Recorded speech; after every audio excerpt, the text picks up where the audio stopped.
Hi. Move na lang namin yung tarapante kung sino na yun. So, sa harap yan.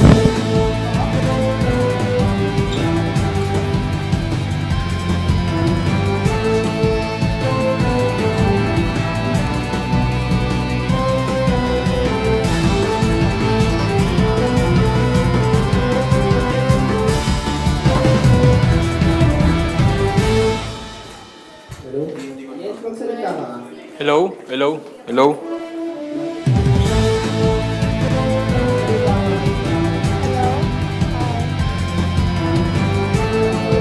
Hello, my turn.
Hello? Hello? Mic check.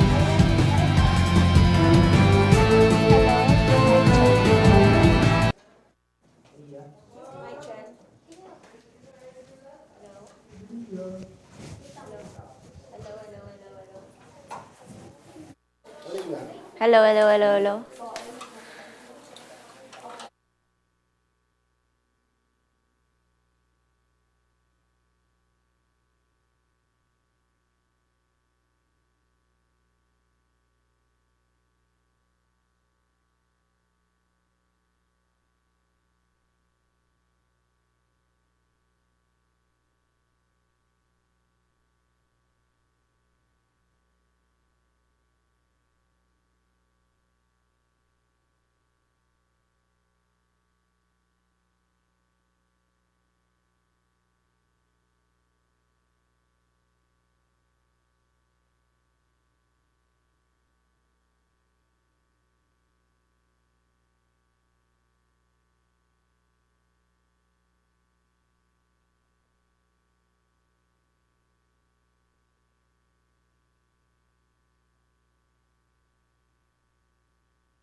Pati weather. Weather.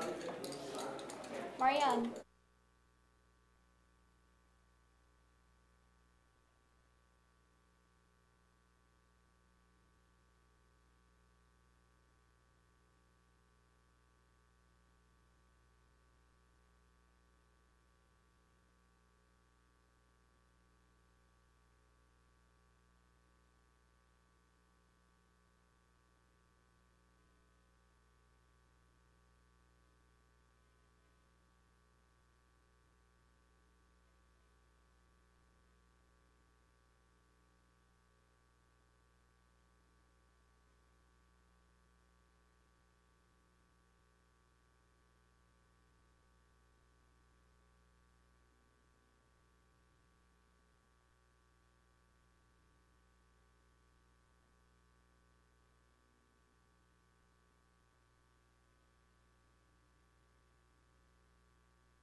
Broadcasting live across the Philippine archipelago from the University of Santo Tomas Senior High School, Manila, this is VOX THOMAE, where the truth His voice. presenting the stories that shape the nation. Good morning, Philippines! Good morning, Manila. Today is May 22, 2026. And now you're watching VOX THOMAE! This is Aishalia Buhay. This is Maria Saisa Inario, This is Yen Shikaro. serving you the hottest and the most relevant news of the hour. Here at VOX THOMAE.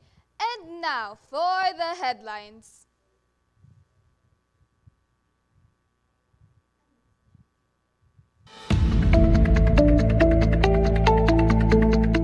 Fuel prices continue to surge, with diesel now breaching the 170 pesos per liter mark after consecutive hikes. Despite this, a possible rollback may be on the horizon. Meanwhile, the Bangko Sentral ng Pilipinas says the country remains among the hardest hit by global oil price shocks, but assures that the Philippine economy can still recover.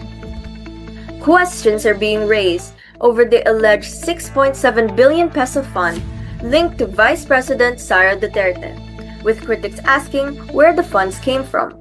Legal experts also point to the possible violations tied to the reported misuse of a wealth fund.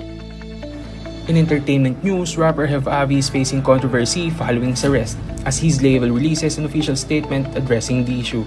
Meanwhile, actress Kiray Celi shares joyful news announcing that she is pregnant, calling it an answered prayer.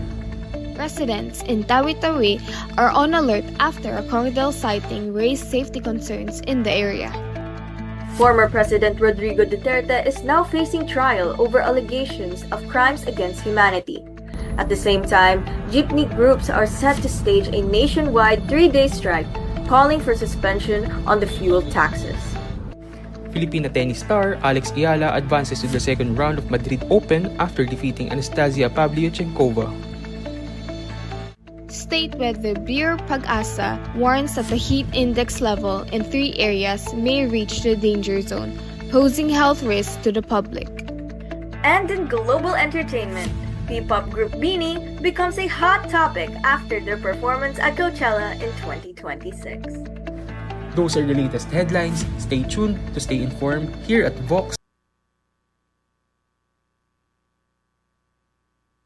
This morning, we have Phoebe Corpus for a look back at the key fuel and economic developments that shape the country's outlook heading into the month of May.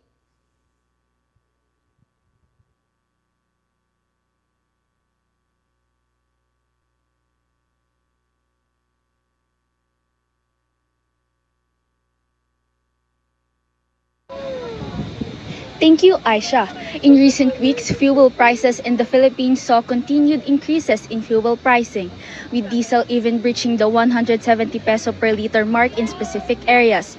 These continuous hikes place pressure on transportation costs and everyday necessities, affecting multiple households and businesses nationwide.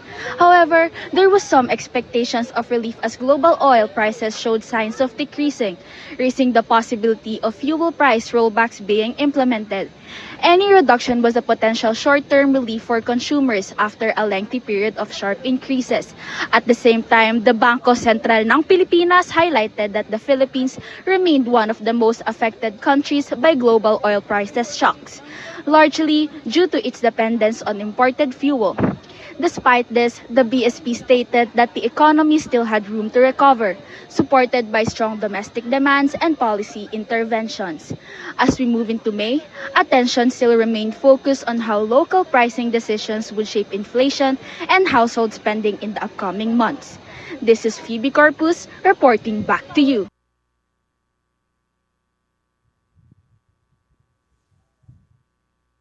Thank you, Phoebe Corpus.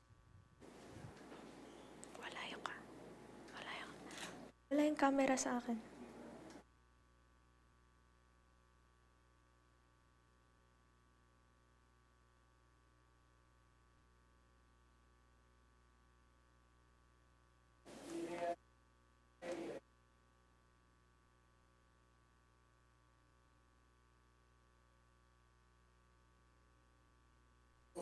Up next, a geopolitical standoff in the Persian Gulf is quickly turning into an economic crisis.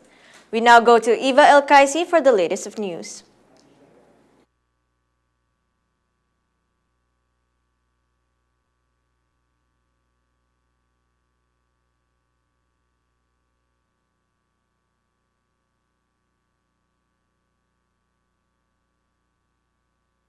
Live. While headlines focus on the high-level meetings between the US and Iran, the reality of this conflict is starting to hit much closer to home. I'm standing here where the impact of the Strait of Hormuz closure is becoming impossible to ignore. For those following the play-by-play, the US Navy has increased its freedom of navigation patrols in the Persian Gulf after those drone strikes last night. Tehran is calling it an act of aggression, Washington is calling it essential protection. But while the politicians argue over who started it, the global supply chain is effectively holding its breath. We've received reports that 3 major shipping conglomerates have officially diverted their tankers around the Cape of Good Hope. That adds 2 weeks to their journey. For us, that means the price of electronics, car parts, and most visibly, fuel, is expected to spike by nearly 15% by the end of the week.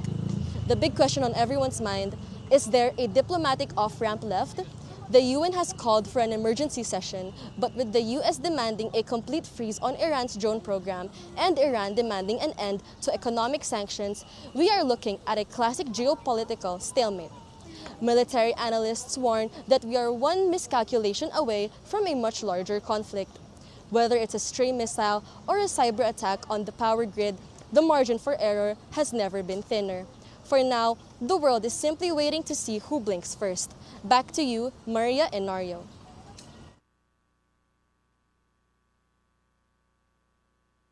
Thank you for that report, Eva. Up next, former President Rodrigo Duterte is now facing trial over allegations of crimes against humanity. Live to report, we have Jacob Gapultos for the news on timeliness.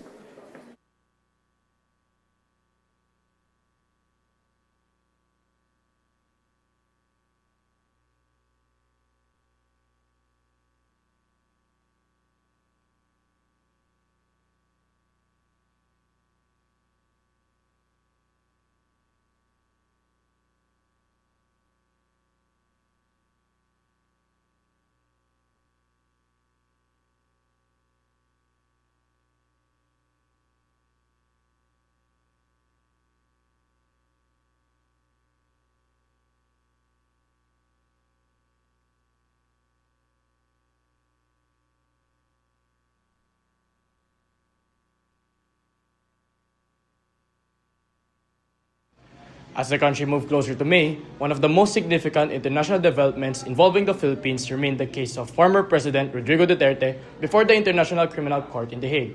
Just weeks earlier, ICC judges confirmed that Duterte will stand trial for crimes against humanity connected to allegations tied to his administration's anti-drug campaign. The court said there were reasonable grounds to believe that he had a central role in a widespread and systematic pattern of killings carried out during the so-called war on drugs. The case is rooted in years of investigation by international prosecutors and human rights groups who have documented thousands of deaths linked to anti-narcotics operations across the Philippines. This group alleged that safe forces and law enforcement units were involved in operations that resulted in extrajudicial killings, while the defense maintains that the campaign was a legitimate effort to address illegal drugs and denies any criminal intent. In its ruling, the ICC emphasized that the confirmation of charges does not determine guilt, but allows the case to proceed to trial. Duterte's legal team has continued to challenge the court's authority, arguing that the Philippines is no longer under ICC jurisdiction after its withdrawal from the Rome Statute. However, prosecutors maintain that the court remains authority over crimes allegedly committed while the country was still a member. The decision to move forward with the trial has drawn strong reactions both locally and internationally, with supporters viewing it as a step towards accountability. While critics argue it is politically motivated, the case is expected to unfold over a long legal process, with hearings and proceedings likely extending in the coming months of years. This is Jacob Gapultos reporting back to you.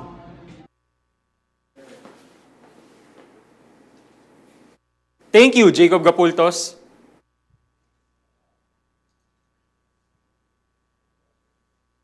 Filipino rapper Hev Abi drew widespread attention after a video of his arrest surfaced online and quickly went viral. The video went viral on several social media sites, causing fans and internet users to speculate widely about the incident's circumstances. For more updates, let's hear it from Amber Furia.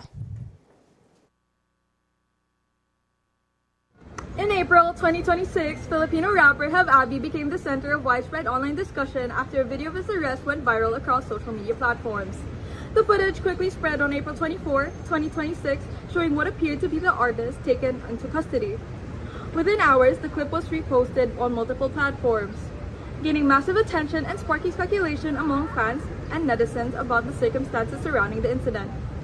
Following the viral speculation of the video, his record label, Urban Department PH, released an official statement confirming the arrest and addressing the situation. The label described the matter as a misunderstanding and said they were coordinating with the legal counsel and authorities to properly handle the case. Authorities later confirmed that the arrest actually took place on April 14, 2026 in QC during a police operation involving allegations related to firearm violations. The incident reportedly involved multiple individuals who were taken into custody, including the rapper. As the video continued circulating online, public reaction was divided. Some expressed shock and some expressed concern, while others urged caution and emphasized the importance of waiting for official and verified updates before drawing conclusions. Back to you, Yench.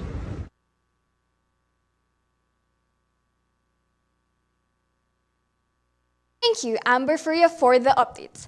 Up next, questions are being raised over the alleged 6.7 billion pesos funding. Stay tuned for the details when we come back only here on VOX THOMAE.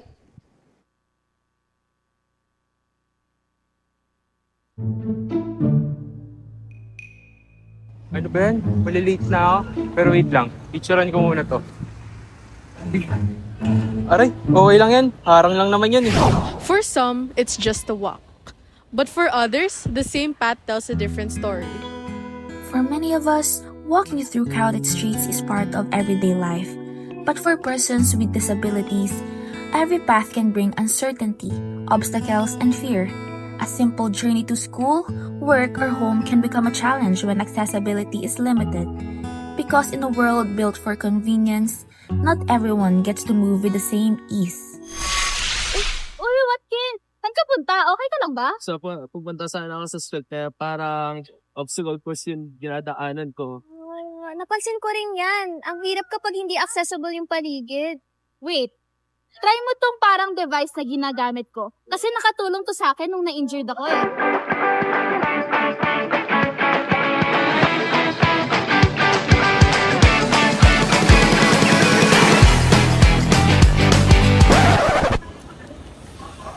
Uy, pwede rin ba yun sa nabangga sa poste? Sa'yo? Helmet muna! We present Pwede Daanan, an AI navigation safety device designed for people with disabilities, where innovation meets functionality. Built to make movement safer, easier, and more independent for everyone. With this product, reality becomes a new experience. Welcome to our website, a platform designed not only for convenience but also for safety, transparency, and continuous improvement. Our goal is to create a system that is accessible, reliable, and helpful for every user. The first section you will see is the recent reports and activity history. This feature records recent uses of the product, including access history and submitted reports, helping users monitor activity and ensure accountability. Next is the map section, where users can view locations connected to reports or product activity in real time. This helps make the system more efficient, accessible, and responsive during important situations. We also have a How It Works section that provides a simple step-by-step guide on how to use the product, making the platform easier to understand and navigate for all users. And lastly, the Feedback and Report Reasons section displays concern, experiences, and suggestions from users. This helps us understand community needs and continuously improve the product. Our website is more than just a digital platform. It is a system built to promote safety, accessibility, awareness, and trust for everyone.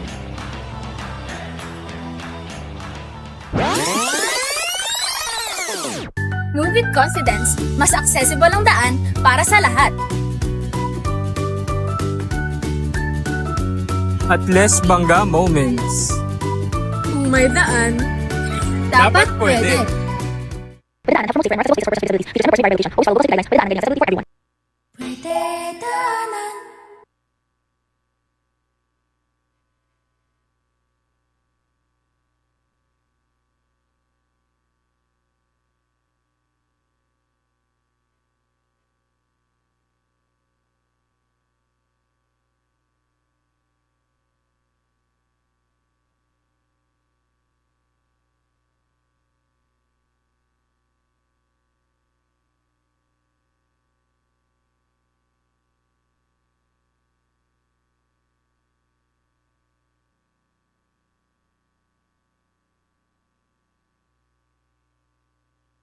And we are back on air here at VOX THOMAE. Critics are questioning the sources of the alleged 6.7 billion peso funding associated with Vice President Sara Duterte. Legal experts also identify potential violations related to the alleged misuse of a wealth fund. For more details, here is Alric Villavicente.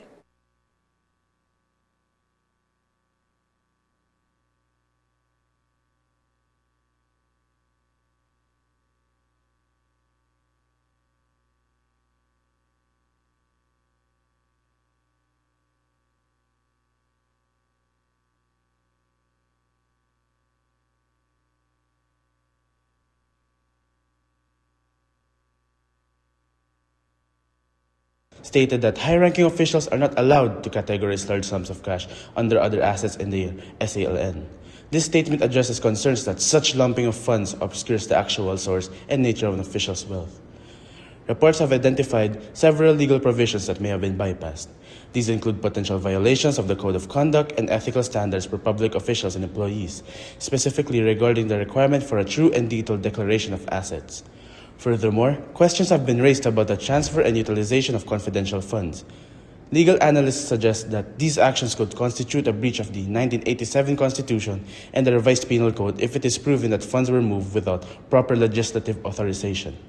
Again, reports demand a clear accounting of where these funds originated and how they were distributed across various programs.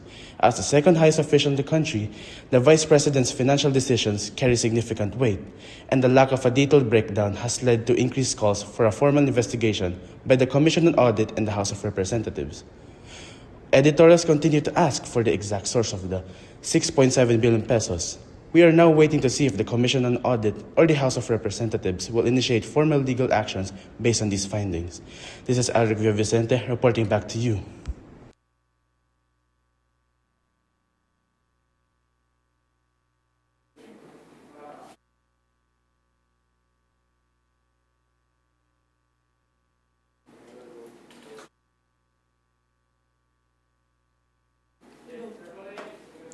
Thank you, Alric Villavicente, for the details. Up next, Filipina actress and comedian Kiray Celis surprised fans after publicly announcing that she is expecting her first child with husband Stephen Estopia. The announcement, shared through an emotional Instagram reel on April 24, 2026, quickly gained traction online, drawing an outpouring of support and congratulations from both fans and fellow celebrities. For more updates, let's hear it from Amber Furia. Thank you, Yenj. The social media sensation Going Pulilit star, actress, and comedian Kiray Celis publicly announced her pregnancy with her first child and is ready to enter a new chapter of her life along with her husband, Stephen Estopia. Kiray and Stephen embarked on their relationship journey in 2021 after interacting through online gaming, then announced their engagement in April 2025. After 5 months, they got together in holy matrimony in December of 2025. On a random Friday, Kiray shocked the media with her Instagram reel post last April 24, 2026 and announced their pregnancy with their first child. In the video, it was shown that Kiray was taking 4 pregnancy tests and suddenly bursted into tears when she checked the results, then called her husband to break the news. The reel was overflowing with emotions from the married couple, but their faces showed pure joy, gratitude that their prayers were finally answered and that they were blessed with a baby that will surely bring light, hope, and endless joy to their growing family. The comment section was filled with endless support, love, and congratulations from both showbiz and non-showbiz people like Cyril Manabat, Angeline Quinto, Sanya Lopez, Empress Shock, and Rocco Nacino. Other than Kiray's announcement in her Instagram account, her husband Stephen Estopia posted a video that showed the couple's hands with their birth years written, then holding them together. In the middle, their baby's sonogram was shown and marked in 2026, and the back displayed toddlers' shoes to signify their excitement, blessing, and welcoming for their baby. The media continued to spread support and love to the married couple as they embark on a brand new journey together. Back to you.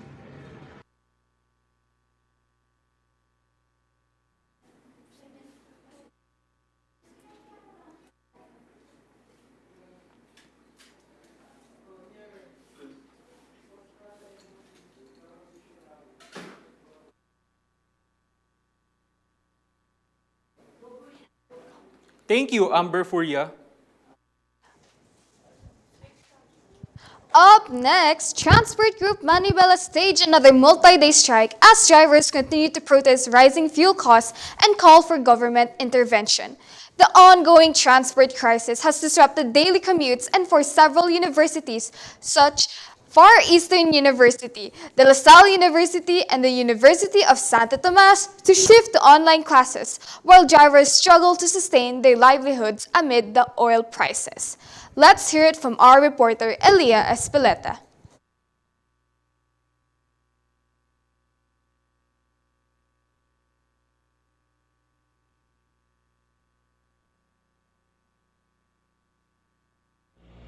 Last April 20, Manibela announced another transport strike that was scheduled on April 21 to 23, 2026, due to the ongoing crisis with regards to the increase of oil prices and as a call to action to demand the government to roll back the unsustainable prices. GP drivers first scheduled a transport strike last March 19, 2026, then many other strikes were scheduled and set after that, which negatively impacted different individuals who rely on these transportation vehicles to attend to their work, school, and other commitments.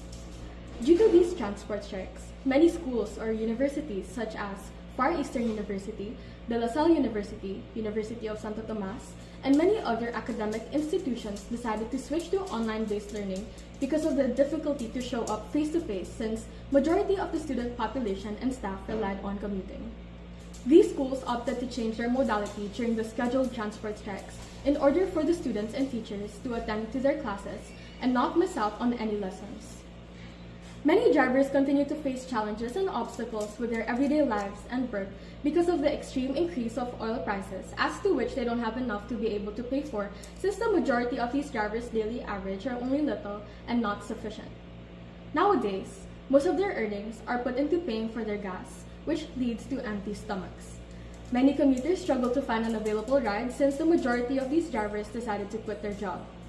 Despite the government decreasing the oil prices to 20 to 30 pesos, it is still sustainable, and many of these drivers will continue to fight and demand the government to act. That report really highlights how the transport crisis is affecting not just drivers but everyday commuters as well. Exactly. It shows how deeply connected everything is. When drivers struggle with rising fuel costs, students and workers also feel the impact in their daily lives. At the end of the day, it's a reminder of need for long-term solutions that support both drivers and the commuting public. All right, we'll be right back after these quick commercials.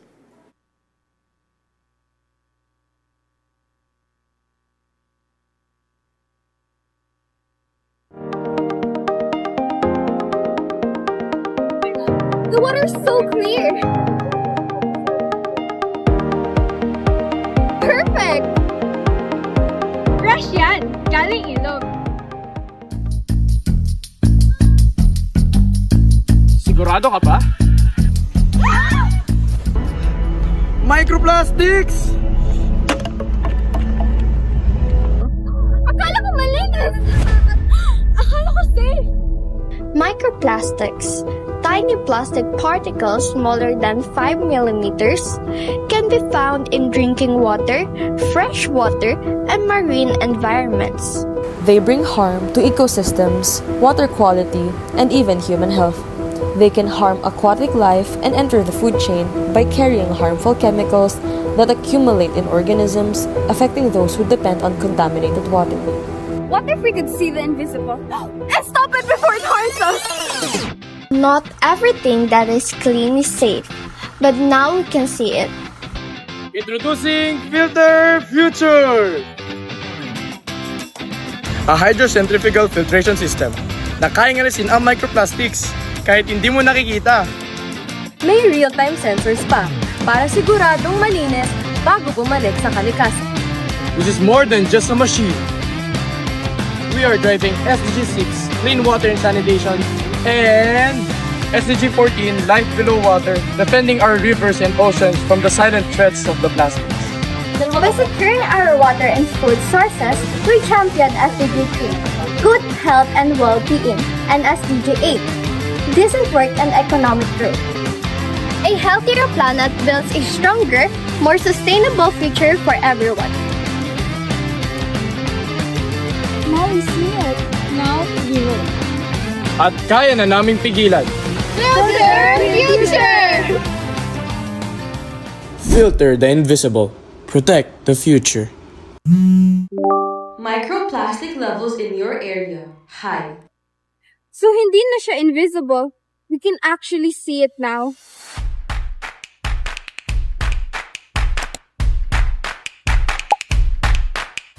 With the Filter Future app, huwag ka na mag-assume. Alamin mo na. You can track real-time microplastic levels, monitor river conditions near you, and get alerts when pollution spikes. And the best part? You can help directly.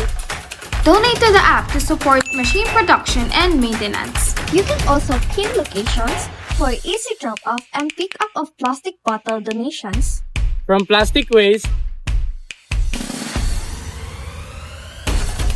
nagiging part of the solution. May educational games din, so learning about microplastic doesn't feel like a lecture. Share your repost, post your bottle recycle journey, and inspire others to take action. You can also register through our app to join cleanup drives and community initiatives, like our fun run.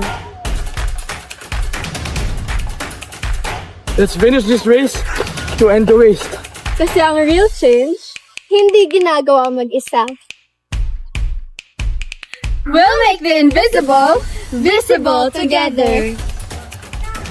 Filter Future, turning insights into action and making the invisible impossible to ignore.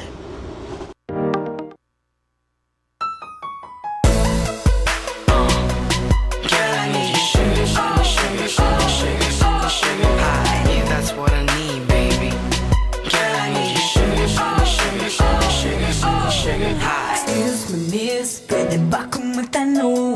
Lapit ng konti para sa'yo ay ibulong. May sweetie ka na ba? Pwede bang ako na lang? Sa bawat araw-araw, oras-oras kitang pagsisilbihan. Di ako mapapagod, hindi ka lolokohin mo kang matatakot. Lahat ng bulaklak na madaan ay pupulutin. Tuwing kailangan mo ko, di kita bibitinin. Lahat ng love song aking kakantahin. Cheesy lang, di mahihiyang sabihin. Hanggang ako sa'yo sa FB ipopost, pati sa Twitter ko, so everybody knows. Mga cute pics mo sa Instagram, like ko agad, I'll be your #1 fan.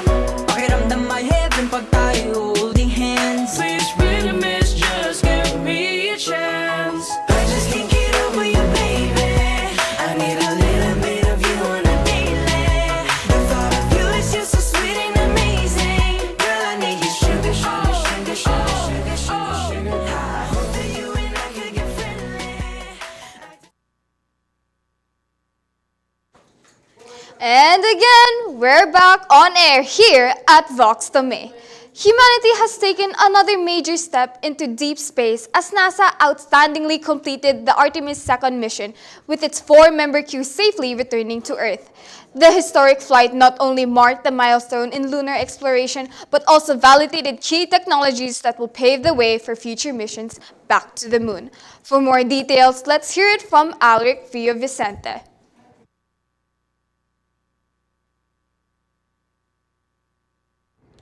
Humanity has officially entered a new era of deep space exploration.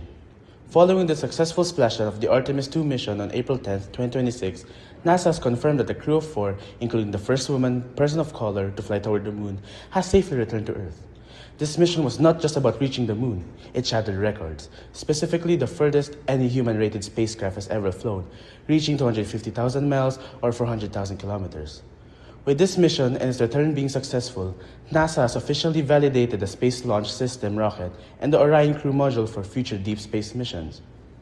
During the mission's lunar flyby on April 6th, the crew captured high-resolution pictures of the moon, including a rare sight that has Earth just peeking above the moon's surface and a total solar eclipse viewed from deep space. Besides photography, the mission was also utilized as a rigorous test for Orion's life support system and heat shield.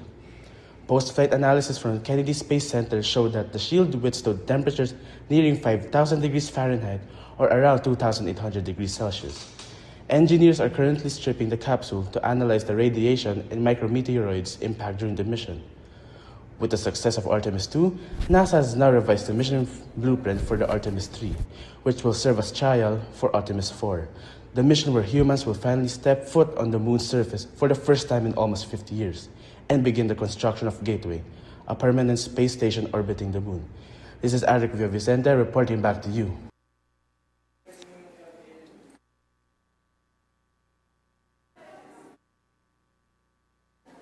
Thank you, Alric. Up next, residents from Panglima Sugala were alarmed after a crocodile was found beneath the stilt house in Barangay Buwan, a sighting that quickly spread online and raised safety concerns in the coastal areas of Tawi-Tawi. For more details, let's hear it from Althea Carlos.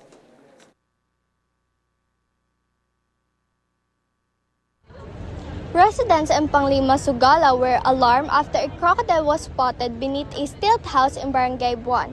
The reptile was seen during high tide, prompting concern among families living near coastal waters. A video of sighting quickly spread online, showing how close the animal had come to residential areas. Local authorities later confirmed that the area is part of known crocodile habitats and reminded residents to avoid swimming or going near waters, especially at night. They also urged the public to immediately report any crocodile sightings to prevent possible incidents. Officials from the local government and wildlife authorities also conducted monitoring in nearby waterways to assess possible risks to residents. They stressed the importance of maintaining safe distance from mangroves and osprey areas, which are natural habitats for crocodiles. Community leaders were also encouraged to help spread awareness on safety measures, especially in coastal barangays. The situation added to growing awareness of human-wildlife encounters in parts of Tawi-Tawi where crocodiles have occasionally been seen near coastal and fishing areas. Officials continue to emphasize safety precaution while also reminding the public that these animals are protected under wildlife conservation laws. This is Althea Carlos. Back to you, Yench.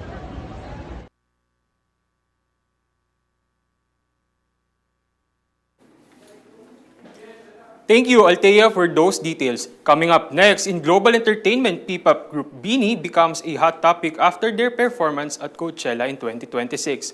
Filipina tennis star Alex Iala advances to the second round of Madrid Open after defeating Anastasia Pavlyuchenkova. And State Weather Bureau Pagasa warns that heat index levels in 3 areas may reach the danger zone, posing health risks to the public.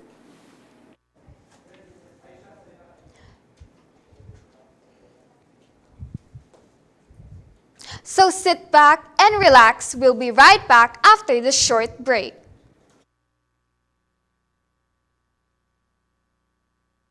Okay guys, okay, remember how to win. Yes, finally. Class is done. It's finally break time. Alam mo guys, let's go eat. Oo nga, tara. Pero 30 minutes lang yung break natin. Tapos ang haba-haba pa ng pila. Gutom na ako. I know now. What if we just go buy something at the vending machine? We wouldn't have to take a long time lining up. Oh yeah, I forgot. Let's go right now, please. A few moments later. You want that one? I kind of want this one. That looks so good. This one looks so good. Which one's 004? Oh my gosh, there's no money. 5 minutes later. Oh, diba? It's only been 5 minutes since we got here, and we were able to buy what we wanted. Oo nga, it's so accessible. No lines, just quick, magbayad, tapos nun may snacks ka na. I really wish they sold more nutritious food. So even though it's just snacks, we could get something healthy in our bodies. Oh, are we okay na? Umakita tayo habang may time pa tayo. Gusto ko pa madotang yung Sheldon eh. Tara! Ang bilis-bilis, busog na busog pa ako. Ay, I still have time for myself. You know, I love how convenient vending machines are. Like, I wonder if there's an even better way to use its technology and concept that will further benefit many people.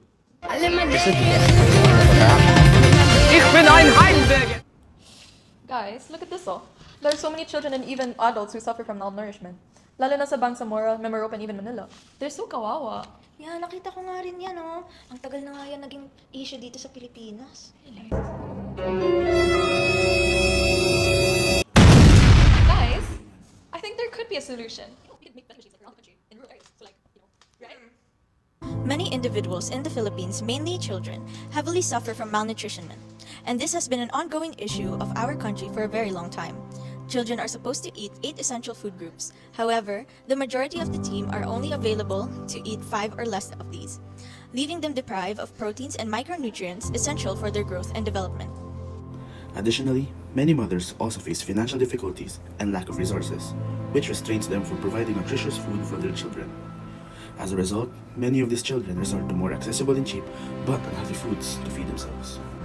UNICEF reported that 3.6 million children in the Philippines that are aged 5 and below suffer from being underweight, while 4 million suffer from stunted growth, and because of this, it may lead to negative impact on the child's growth, development, future opportunities, and overall well-being. In order to be of help to alleviate the suffering of many children due to malnourishment, we decided to make use of the technology and the concept of vending machine and enhance it to meet the needs of these certain individuals. Introducing Vend to the Pen. Wait, what makes your vending machine so special from other vending machines? Okay, well, let us show you. Vend to the Pen has the same purpose and concept as a normal vending machine. It is accessible, convenient, and a quick way to purchase foods and other products. However, what makes it so different is how it is operated, who it is mainly for, and the products that are placed inside. We decided to make it even more accessible, considering that the target consumers are those living in rural and urban areas. Since the majority of these people face financial issues, instead of using money, they will simply insert a specific amount of cash needed for a certain food product. The food products we place are those that have high nutritional value, depending on what nutritional deficiencies the customers want to target. Now, do you understand? Oh, I'm starting to get it now. But can you explain more on the food products you will put inside? Okay, chill lang bro. We got you. Listen up. Pagkain na lang, gutom na ako. Mamaya ka na magbulunte. Explain mo muna yung food products natin. As mentioned, the food products that we plan to put inside the vending machine contains high nutritional value and targets certain nutritional deficiencies needed to address the individual to improve their growth, health, and development. We plan to partner with brands that sell these products. For instance, San Miguel Foods offers enhanced NutriBun premix, and this is commonly distributed in feeding programs held by the government. Other than big corporations, we also plan to partner with local brands and place their products in our vending machines. We also plan to place home-cooked meals inside the vending machine. Home cooked? Aren't those perishable? I-explain ko pa. Relax. Okay, going back. The home-cooked meals we plan to put inside are Filipino dishes that are known for being healthy and provide high levels of nourishment to the body, like sinigang, tinola, adobo, and much more. The ingredients to cook these dishes will be coming from our local farmers, so in that way, we are also helping them out. Now to answer your question, before these dishes will be placed into the vending machine, it will be placed in airtight packaging and will be freezed in order to preserve and make it a shelf life. That's why come and join us to take action and support our product to help alleviate the ongoing problems that many Filipinos continue to face. Oh, narinig yun guys? Makinig kayo sa kanya at sa amin. SDG 2 focuses on the advocates for zero hunger worldwide and on providing healthy, sustainable food for everyone. This is our project does. This SDG aims to end or alleviate the ongoing issue of malnutrition. Kaya come join us to take action and support our product. You can help by volunteering to cook the homemade dishes, organize the vending machine, do a routine check, or simply helping and guiding the people to purchase or how to operate the vending machine. By working as one, even through simple tasks, it can help bring success to our project, help our target audience and communities, and inspire others to do the same. Kasali na! Hashtag ang sustansya mo, kasiyahan ko!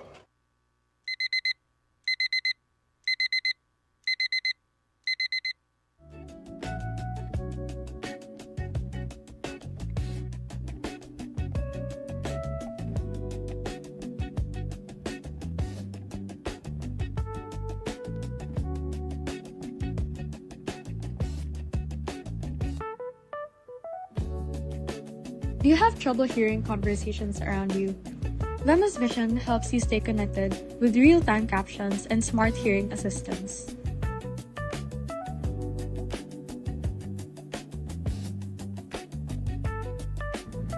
Making communication accessible for everyone.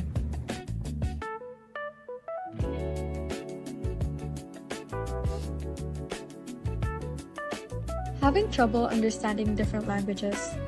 Vema's Vision helps you stay connected with real-time subtitles and instant translation.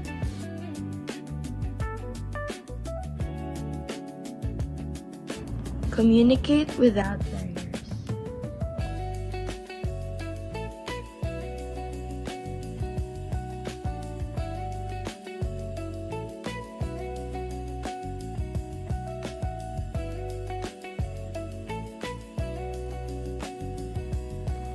Our smart glasses support several United Nations Sustainable Development Goals, or SDGs, including SDG 3, Good Health and Well-Being, SDG 4, Quality Education, SDG 9, Industry, Innovation, and Infrastructure, and SDG 10, Reduce Inequalities. The classes promote healthier lifestyles by tracking health data like heart rate, breathing, blood pressure, calories burned, and physical activity. The real-time translation and subtitle features improve communication and learning between people of different languages. Using AI, smart sensors, and digital displays, the project highlights innovation while also supporting inclusivity for deaf or hard of hearing users.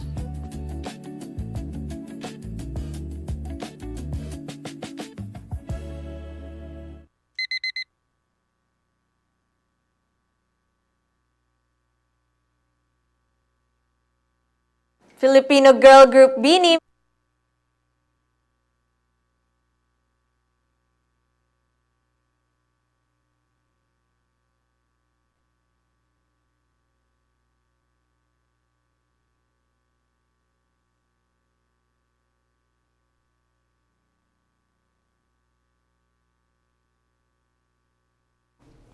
Good morning, mga kachika! The tea is hot, the stories are hotter, and tonight we're talking about the moments everybody's buzzing about. This is Sophia's After Hour Chica, where no issue is too small, no rumor stays quiet, and every story comes with a little extra spice. I'm Sophia, and let's get into it. Sophia, this is more than just a music festival. When Beanie performed at Coachella last April 10 and 17 in Los Angeles, it honestly feels like the whole world finally saw how powerful Filipino talent can be. Exactly, Aisha. And let's talk about the reaction online because people were shocked, in a good way, when Beanie appeared on the official Coachella lineup alongside huge international names like Sabrina Carpenter, Justin Bieber, and Cat's Eye. And you know what made it even more emotional? They became the first ever Filipino artist to perform at Coachella. That's such a major achievement. True, and their performance was giving world-class energy from the very beginning. They opened the show wearing stunning golden outfits while performing a remix of Shaggity, very fierce, very iconic. Then, suddenly, boom, their iconic outfit reveal. Yes.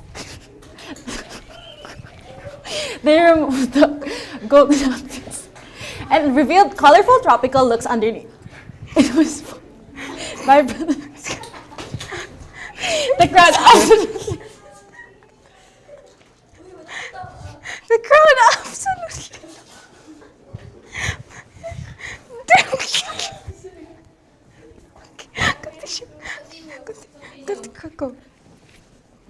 The crowd absolutely loved it. And of course, they performed some of their biggest. And of course, they performed some of their biggest hits, like Patrol. And so the audience energy was really high throughout the entire set. But fans also became concerned after Maloy announced that she wouldn't be able to perform during weekend. She was really well. Oh, but thankfully, the group still completed both weekends successfully. And after the festival, the members shared that they felt nervous before stepping on the stage because they knew so many Filipinos were there and curious to see who Beanie truly was. Which is honestly understandable. Performing at Coachella comes with huge pressure and expectations. But despite the nerves, they proved that Filipino artists truly deserve a place on the global stage. And at the end of the day, Sophia, Beanie did not just perform at Coachella. They made history, represented the Philippines proudly, and left a strong impression on the international audience. And that's it for tonight's hottest stories. Remember, in the world of Chica, there's always another twist waiting tomorrow. This has been Sophia's After Hour Chica, where the tea never sleeps. I'm Sophia. Good night and stay curious, mga kachika.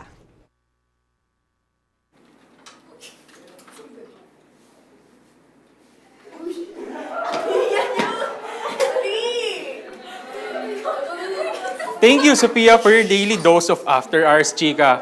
Up next, Filipino tennis star Alex Iala advances to the second round of Madrid Open after defeating Russian player Anastasia Pavlyuchenkova. For more details, let's hear it from Eva El Kaisi.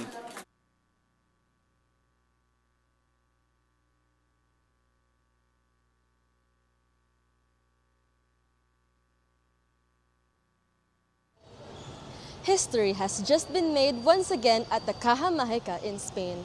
I'm Eva Ocaisi, and the big story tonight in the world of tennis is Filipina sensation Alex Ayala. For the third year in a row, Ayala has marched into the second round of the Madrid Open, and she did it in absolutely dominant fashion. Ayala, who is currently ranked 44th in the world, faced off against a true veteran of the sport, Russian star Anastasia Pavlyuchenkova. Now keep in mind, Pavlyuchenkova is a former Grand Slam finalist and an Olympic gold medalist. But tonight, none of that mattered. Ayala took the match in straight sets, 6-3, 6-3 in just over an hour and a half. The key to the win was Ayala's incredible poise. Even when Pavlyuchenkova took a medical timeout in the first set, Alex didn't let the momentum slip. She forced the veteran into 39 unforced errors throughout the match and broke her serve multiple times to seal the victory. But it wasn't just her tennis that impressed the local fans. After the match, Alex conducted her interview in Spanish. She told the crowd that after living in Spain for nearly 8 years, she feels right at home here in Madrid. It's safe to say she's the new fan favorite at this tournament. The road ahead gets even tougher though. Up next for the Filipina ace is a showdown against the 19th seed Ellis Mertens. Can Alex keep this clay court momentum going and pull off a massive upset? We'll be watching closely. This is Eva Elkaisi reporting back to you, Yenj Icaro.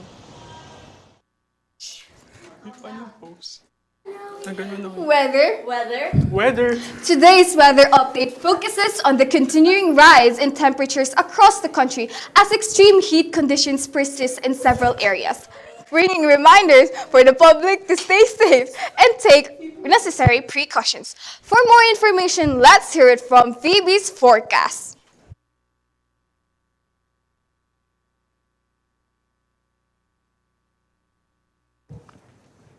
Mainit na balita, Pilipinas! This is Phoebe's Forecast, bringing you the latest sa lagay ng panahon. Weather ba? I got you! Filipinos are once again feeling the full force of the country's all-year-round summer, with peak heat hitting hard from March to May. Sa madaling salita, init na parang walang pahinga at hindi biro ang tama nito sa katawan. The Philippine Atmospheric Geophysical and Astronomical Services Administration o PAG-ASA has issued multiple heat index alerts with temperatures expected to soar as high as 42 degrees Celsius in Pangasinan. This falls under the danger zone, meaning prolonged exposure to the sun can seriously affect your health. Kaya naman, doble ingat po tayo, especially for those working or commuting outdoors. It's not just Pangasinan turning up the heat. Cavite and Batangas are also experiencing extreme conditions, with heat indices ranging from 40 to 41 degrees Celsius. Huwag baliwalain ang init, even a few minutes under direct sunlight can already put you at risk. Last May 5, 2026, PAG-ASA recorded a heat index of 42 degrees Celsius across 14 areas, including Dumangas, Butuan, Iloilo City, and Bulacan. Residents are strongly advised to stay hydrated, avoid unnecessary trips outside, and follow safety protocols. Kung hindi kailangan lumabas, manatili muna sa loob at magpalamig. This ongoing extreme heat continues to affect many Filipinos, with the rising cases of heat stroke and other heat-related illnesses. Alagaan ang sarili, uminom ng maraming tubig at makinig sa mga abiso. Once again, this is Phoebe's Forecast na may sense, hindi lang pa-impress. Stay cool, stay safe, Pilipinas! And back to you, Aishalia.